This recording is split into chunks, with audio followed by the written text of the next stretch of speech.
My CPA told me it might not be worth it to do a cost segregation and bonus depreciation because you recapture the depreciation when you go to sell it in the future.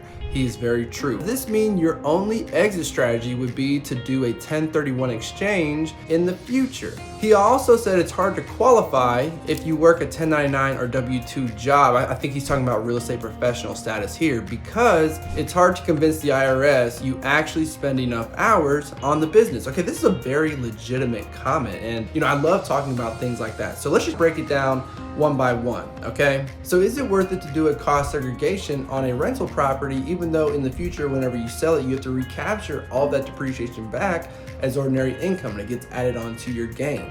So the biggest concept that I want you to take away from this, and there's multiple factors to look at if you want to do something like this, the idea here is time value of money. A $100,000 deduction now is going to be worth more than a $100,000 deduction spread out over several years. If you can get tax savings now and you can deploy those tax savings into some other asset, you can get a return on investment. The idea here is that you can make more money over time because of time value of money.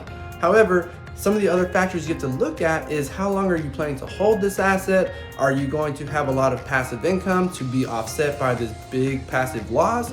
Is it going to be a short-term rental, which you can treat as non-passive? Are you a real estate professional? There's a lot of factors to look at. And yes, whenever you do eventually sell that rental, you will have to recapture all that depreciation. And he mentions here something about a 1031 exchange. It's one of the ways to get around the depreciation recapture. You can just kind of swap the one property for another property. There's a lot of taxable events that you could accidentally walk into with the 1031 exchange. I'll save that for another post.